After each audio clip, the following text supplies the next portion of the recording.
Okay, you see the picture of the man on top? That's Donald Trump.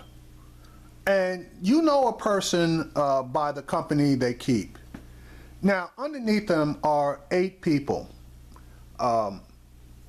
Governor Chris Christie, Rance Priebus, Steve Bannon, Newt Gingrich, Jeff Sessions, Carl Icahn, Michael Flynn, and Rudy Giuliani. Now, what do the majority, and not all, but the majority of these people have in common? The answer is that 6 out of the 8 people would never be able to obtain Senate confirmation in a cabinet position. Okay. Starting from left to right, Chris Christie has got that Bridgegate deal hanging over him, and he would never be able to be confirmed. Rance Priebus is another story. He probably would be able to get confirmation in a Senate hearing. Steve Bannon, well, you know Steve Bannon, so you pretty much can forget about him ever getting any kind of Senate confirmation. Newt Gingrich was censored by the Senate and, censored by the House and fined, I think it was about $300,000 and basically kicked out, okay?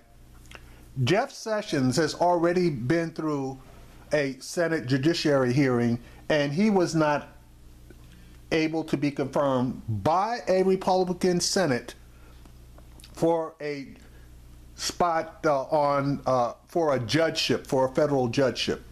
Carl Icahn, more than likely, he probably would be able to get some a confirmation. There really hasn't been a whole lot of, dirt on him. Michael Flynn, on the other hand, he's been accused of mishandling of secret government information. He's made various racist comments, etc., etc. And Rudy Giuliani, I mean, as far as I'm concerned, he's a known racist. But even more than that, he has taken money from foreign governments. Oh, let me go back to Mike Flynn. He has also taken money from the Russian government, okay? And one of the groups that he's affiliated with, actually he runs, has taken money from various despots around the world. Same thing for Rudy Giuliani. So Christie couldn't get it, Bannon couldn't get it, Gingrich couldn't get it, Sessions more than likely couldn't get it because of his racist and KKK supporting comments. Flynn wouldn't be able to get it.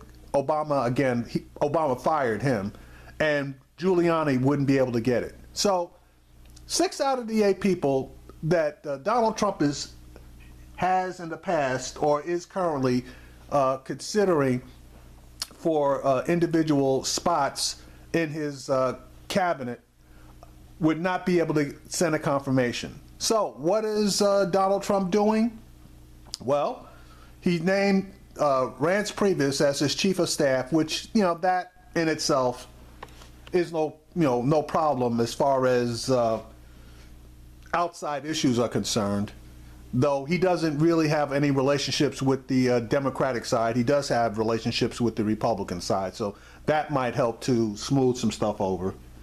Steve Bannon is now his chief strategist and senior counselor. He's fucking racist, okay? Plain and simple. Newt Gingrich, he's got all kinds of issues, and he has already told Trump that he does not want any type of a cabinet position because he knows that he won't pass muster. Jeff Sessions has made, as I indicated previously, racist comments against the NAACP, against white attorneys that defended black defendants. He's done his share of dirt, and for him to be considered for the Attorney General spot scares black people because you can forget about any type of actions based on violations of civil rights for black people and also Hispanics, because he's been like really tough on immigration and dealing with any type of Hispanic rights. So he scares a whole lot of people. Okay, again, Carl Icahn, I don't know what position he would be considered for because he's a businessman, but you know, if it had to deal with trade and trade negotiations, yeah, he'd be a good guy actually to have up in there.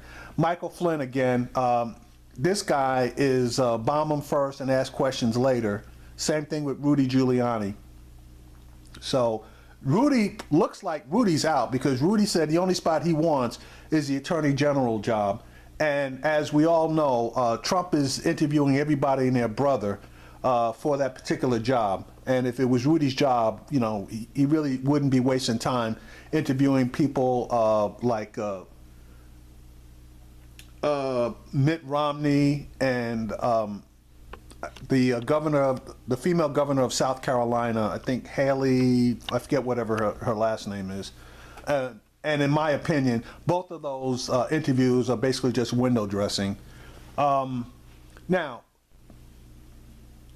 there was a comment by one of Trump's surrogates, and I forget the guy's name. I'm drawing a blank here. It's too much information flowing through here. But anyway, this particular guy said that, yeah, of course Donald Trump is going to have a very diverse cabinet. He's going to have, obviously, women and Hispanic minorities and African American minorities. Well, like I said, the Nikki Haley, that's who the governor of South Carolina is. The only woman thus far that he has made any mention of talking to about a position was Nikki Haley, and that's for that Secretary of State job, which she's not going to get. Okay. Kellyanne Conway supposedly has some kind of a spot locked up, and she's not talking about it. But I would assume that it's not going to be a cabinet position. As far as black people on in his cabinet, the only one that had a shot was Ben Carson.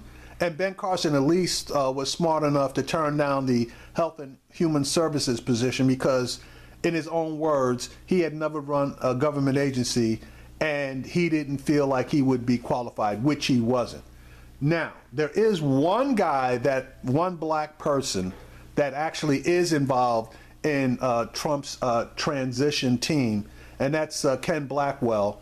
He's involved in Trump's domestic transition team, and that obviously deals with the domestic cabinet spots, health and human services, labor, education, etc.